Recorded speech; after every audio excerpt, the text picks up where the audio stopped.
ہمارے پاس الحمدللہ اسلام حقیقی محفوظ ہے، اور یہ برکت ہے آل رسول کی کہ جن کے ذریعے سے ہمارے پاس اسلام حقیقی محفوظ ہے۔ ہم چاہتے ہیں کہ آپ کو اسلام حقیقی کی تصویر پیش کریں تاکہ وہ بچے ہمارے جو مجلس سننے آئے ہیں، اور یہ ینگ لڑکے جو میرے سامنے زیادہ تر ینگ بیٹھے ہوئے ہیں، ینگسٹرز بیٹھے ہیں، یہ بڑی خوشی کی بات ہے اور یہ بڑی ہمت افزائی کی بات ہے کہ مذہب کا بوجھ آج دنیا میں صرف بڈھوں کے کندھوں پر ہے۔ نوجوان ضد میں تو مذہب کا نام لے لیتے ہیں کبھی، لیکن خلوص سے مذہب کا نام نہیں لیتے ہیں۔ لیکن یہ صرف مجلس حسین کا فیض ہے کہ جس کے اندر نوجوان کھنچ کے آ جاتے ہیں، ورنہ مذہب کی گاڑی ضعیفوں پر چل رہی ہے، بزرگوں پر چل رہی ہے۔ کیا نوجوان مسجدوں میں نہیں دکھائی دیتے؟ نوجوان خانقاہوں میں نہیں آتے؟ نوجوان چرچ میں اور مندروں میں نہیں دکھائی دیتے؟ لیکن نوجوان ہمیں مجلسوں میں دکھائی دیتے ہیں۔ اس کا مطلب یہ ہوا کہ ہر ایک بوڑھا ہو سکتا ہے، کربلا آج بھی جوان ہے۔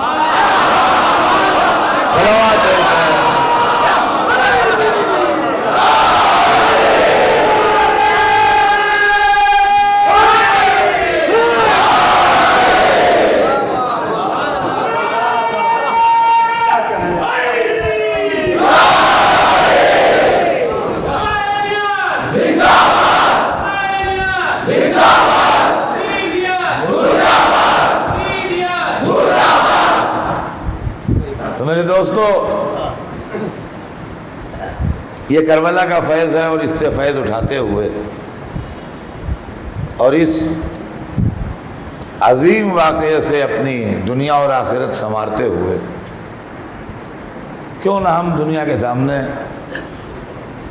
وہ اسلام پیش کریں جو ہم کو آل رسول نے دیا ہے۔ رسول نے بتایا تھا، خدا نے بھیجا تھا، اور وہی آل رسول کے ذریعے ہم تک آیا ہے۔ اب رہ گیا یہ کہ آج کی دنیا میں، جیسا میں نے کل عرض کیا تھا کہ مذہب پر اعتراضات ہیں، شکایتیں ہیں، ناراضگیاں ہیں، شکوے ہیں، خفگیاں ہیں، سب کچھ ہے، لیکن اس کا ریزن کیا ہے؟ اس کا سبب کیا ہے؟ میں تھوڑی چند لفظوں میں بچوں کے سامنے واضح کر دوں تاکہ سمجھ میں آ جائے کہ میں کیا پیش کرنے جا رہا ہوں اور میرا سبجیکٹ کیا ہوگا اور پرابلم کیا ہے۔ پرابلم یہ ہے میرے دوستو کہ جس وقت کوئی چشمہ پھوٹتا ہے یا کوئی دریا اپنے سورسز سے نکلتا ہے، جو اس کے سورسز ہوتے ہیں، سوتے ہوتے ہیں، جہاں سے وہ پانی ابلنا شروع ہوتا ہے، اگر آپ ایک بہت صاف و شفاف ٹرانسپیرنٹ شیشے کا گلاس لے جائیے، بہت ہی اعلیٰ درجے کے شیشے کا جس میں ذرا سا داغ دھبا نہ ہو، اور اس سورس کے اوپر پانی بھریے اس سے، تو بالکل منرل واٹر جیسا آتا ہے بوتلوں میں، اس سے زیادہ صاف، اس سے زیادہ عمدہ، اس سے زیادہ شفا بخش اور اس سے زیادہ زندگی سے بھرپور پانی آپ کو ملے گا وہاں۔ وہ بہترین پانی ہے آپ کی زندگی کے لیے، آپ کی صحت کے لیے، آپ کی تندرستی کے لیے، اور ہر اعتبار سے پانی جو ہے وہ بہترین پانی ہے، اس سے بہتر پانی ممکن نہیں ہے۔ لیکن پھر وہ دریا بہنا شروع ہوتا ہے، اور جب بہنا شروع ہوتا ہے تو جنگلوں سے گزرتا ہے، میدانوں سے گزرتا ہے، شہروں کے کناروں سے گزرتا ہے، بستیوں کے بیچ میں سے گزرتا ہے، تو جب تک جیسے جیسے گزرتا جاتا ہے ویسے ویسے علاقائی اثرات لیتا جاتا ہے. علاقائی اثرات جو ہیں وہ اپنے اندر شامل کرتا جاتا ہے. زمینوں کے رنگ میں فرق ہوتا ہے، اس رنگ کا کلر آ جاتا ہے پانی کے اندر. درختوں کے پتے گرتے ہیں اس کے اندر، وہ شامل ہو جاتے ہیں اس کے اندر. شہروں کے اندر جو پانی ہوتے ہیں گندے وہ دریا میں ملا دیے جاتے ہیں، وہ شامل ہو جاتے ہیں. فیکٹریز جو ہیں ان کا جو پانی استعمال شدہ نکلتا ہے وہ اس کے اندر شامل کر دیا جاتا ہے. نتیجہ یہ ہوتا ہے کہ وہ پانی جو ہے وہ پینے کے لائق نہیں رہ جاتا. وہ پانی پینے کے لائق نہیں رہ جاتا. میں آپ کو آواز نہیں آ رہی باہر؟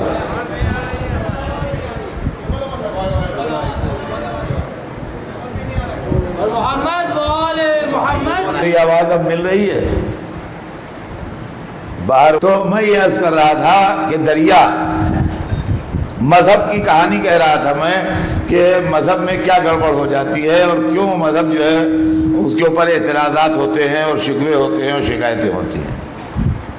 میں نے کہا تھا کہ دریا جس وقت اپنے سورسز سے نکلتا ہے، وہ سوتے جن سے دریا نکلتا ہے پہاڑیوں کے یا جہاں، تو وہ پانی نہایت صاف شفاف، نہایت عمدہ، نہایت حیات بخش، نہایت امن اور زندگی کے واسطے نہایت بہترین پانی ہوتا ہے.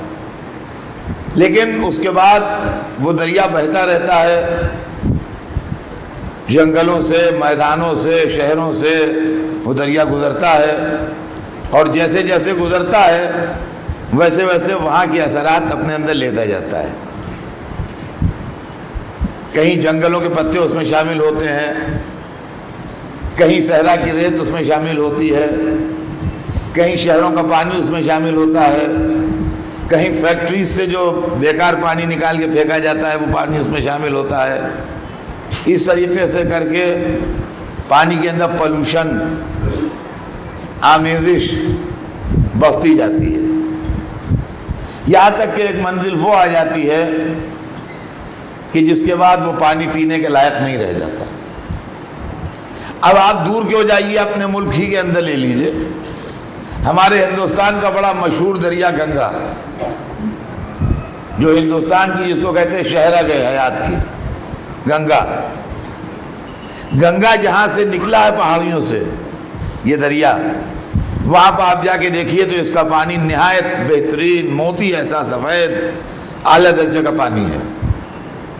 لیکن جب یہ بہتا ہوا شہروں کے اندر سے گزرتا ہوا آتا ہے، اور بڑے مشہور شہر ہیں ہندوستان کے، کانپور، الہ آباد، بنارس، پٹنہ، جب یہ گنگا کانپور، الہ آباد، پٹنہ، بنارس سے گزرتا ہے تو ڈاکٹر کہتے ہیں کہ بغیر ابالے ہوئے، بغیر صاف کیے ہوئے، بغیر چھانے ہوئے اس کا پانی نہ پیجیے، یہ آپ کو نقصان کرے گا. کیوں نقصان کرے گا؟ اس لیے کہ اس کے اندر باہر کے اثرات شامل ہو گئے ہیں، اور اس کے اندر پولوشن ہے، اس کے اندر بہت سے ایسے جراثیم شامل ہو گئے ہیں جو نقصان دہ ہیں. لہذا اس کو صاف کیجئے، اس کو ابالیے، اس کو ٹھیک کیجئے، اس کے بعد تو پیجئے. ایسے ہی اگر دریا سے نکال کے گلاس میں بھر کے پی لیا تو یہ گندا بھی ہے، میلا بھی ہے، نقصان دہ بھی ہے. عزیزان گرامی، یہی مسئلہ مذہب کا ہے. مذہب جہاں سے نکلا تھا،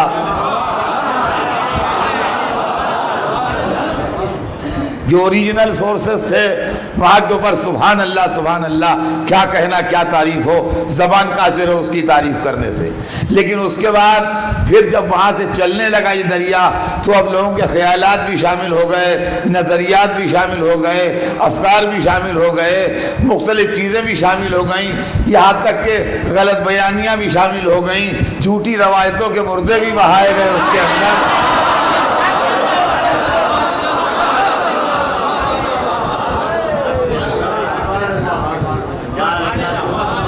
خانہ ساز فیکٹریوں کی گندگی بھی اس کے اندر شامل ہو گئی، ہر چیز شامل ہو گئی اسلام کے اندر.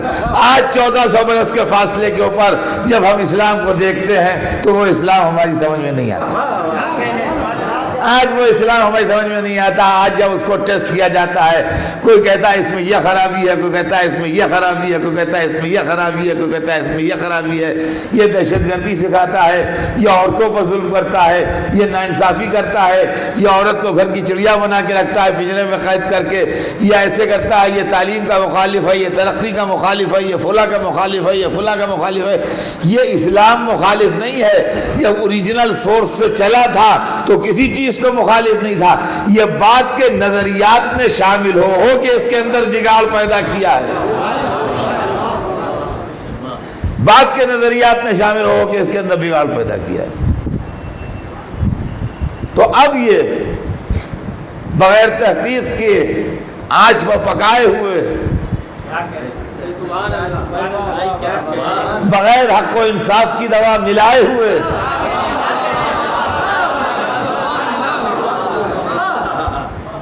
بغیر در اہل بیت کا فیض حاصل کیے ہوئے یہ استعمال کے قابل نہیں ہے, اور استعمال کیجیے گا تو نقصان میں پائیے گا. تو کیا ہو جائے گا؟ بیمار ہو جائیں گے, اور کیا ہو جائے گا؟ ڈاکٹر صاحب سے پوچھا کہ صاحب پی لیں گے تو کیا ہو جائے گا بھائی؟ کہنے کہ بھگتیے گا, آپ دیکھیے گا, پی لیجیے. آپ نہیں مانی ہمارا کہنا, آپ کو 2 دن کے اندر معلوم ہو جائے گا کیا ہو جائے گا. عزیزان گرامی یہی مسئلہ ہے آج کہ جو پی گئے ہی ہوئی ان کو معلوم ہو گیا کیا ہے. اب آج جو گھر گھر دہشت گردی کی وبا پھیلی ہے یہ بغیر ابالے ہوئے پیے. صلوات بھیجتے ہیں محمد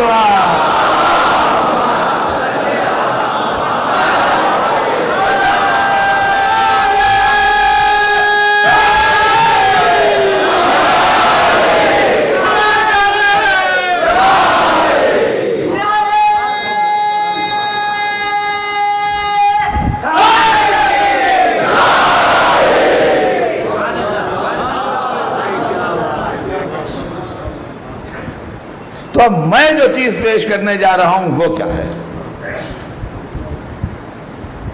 اس لیے کہ آپ یہ سوچ سکتے ہیں اور اتنے بڑے مجمع میں یہ دماغ میں کسی کا خیال آ سکتا ہے کہ مولانا صاحب گنگا کی مثال تو آپ نے دے دی, لیکن کیا آپ میں اتنی طاقت ہے کہ گنگا کے دھارے کو بدل دیں؟ کیا آپ میں اتنی طاقت ہے کہ اس کے رخ کو بدل دیں؟ اور جب آپ میں اتنی طاقت نہیں ہے کہ اس کے دھارے کو بدلیں اور اس کے رخ کو بدلیں تو اس سب کہانی کی ضرورت کیا ہے؟ پہلے آج وہ چیز سن لیجئے. کیا کانپور میں یا الہ آباد میں یا بنارس میں یا پٹنے میں جب گنگا کا پانی لیا تو ڈاکٹروں نے کہا کہ یہ نقصان دہ ہے, اور اس کو آپ بغیر تدارک کیے ہوئے, بغیر اس کو صاف کیے ہوئے, بغیر اس کو پکائے ہوئے, بغیر چھانے ہوئے اب اس کو استعمال کیجیے گا تو بیمار ہو جائیے. لیکن اگر آپ کو کہیں پر بھی دنیا کے کسی حصے میں وہی پانی چاہیے جو اوریجنل سورسز سے نکلا ہے تو آپ کو اویلیبل ہو جائے گا, مگر کیوں کر آپ دریا کو ایسے بہنے نہ دیں. آپ بڑے بڑے پائپ ڈالیں اور پائپ کے ذریعے سے وہ پانی لے کے چلیں. پائپ کے اندر 100 میل کے فاصلے پر پائپ کھولیے گا تو ویسے ہی پانی نکلے گا, 200 میل کے فاصلے پر پائپ کھولیے گا تو ویسے ہی پانی نکلے گا, 1000 میل کے فاصلے پر پائپ کھولیے گا تو ویسے ہی پانی نکلے گا, 2000 میل کے فاصلے پر پائپ کھولیے گا ویسے پانی نکلے گا. کیوں؟ اس لیے کہ وہ ٹیوب کے اندر چل رہا ہے, وہ پائپ کے اندر چل رہا ہے, اس کے اندر پولوشن شامل نہیں ہے. آپ سمجھے آپ کہ ہمارے یہاں جو امام معصوم کا عقیدہ ہے, امام معصوم کا جو عقیدہ ہے وہ اس لیے نہیں ہے کہ نہ سمجھ اس کا مذاق اڑائیں, بلکہ اس لیے ہے کہ پیور اسلام ملے. جب عصمت کے پائپ میں چلے گا تو جس منزل کو دیکھیے گا وہی ملے گا جو استعداد ہے. محمد تو عزیزان گرامی یہ جو ہمارے پاس ائمہ اطہار علیہ السلام کے لیے عقیدہ عصمت ہے, کہ اللہ نے انہیں معصوم بنایا ہے. لوگوں نے مذاق اڑایا ہمارا. اپنی کتابوں میں بڑے مضحکہ خیز انداز میں لکھا کہ یہ وہ گمراہ ہیں جو اپنے اماموں کو معصوم مانتے ہیں. نہیں، یہ گمراہی ہے. یہ بڑے ذمہ دار لوگوں کا قلم ہے، میں کیا بتاؤں. انہوں نے لکھا کہ یہ وہ گمراہ لوگ ہیں جو اپنے اماموں کو معصوم مانتے ہیں. مانتے نہیں ہیں، ہیں. ماننے والی بات نہیں ہے، ہیں. ایک ساتھ 10-12 لڑکے پڑھتے تھے مکتب میں، تو سب کے جو والد تھے وہ دستخط کرنے کے فن سے ناواقف تھے. سگنیچر کیسے ہوتے ہیں ضرورت نہیں کرتے تھے، اپنے انگوٹھے سے کام چلا لیتے تھے. لیفٹ تھم امپریشن کام آتا ہے. ایک لڑکا اس میں ایسا بھی تھا جس کے باپ بہت پڑھے لکھے قابل آدمی تھے، عالم آدمی تھے. وہ کہتا تھا ہمارے ابا عالم ہیں. لڑکے اس کو ستاتے تھے، کہنے لگے اتنا نالائق ہے اپنے باپ کو عالم کہتا ہے. عزیزان گرامی، عالم اسلام میں یہی کھیل ہمارے ساتھ ہو رہا ہے. صلوات بھیجتے ہیں محمد.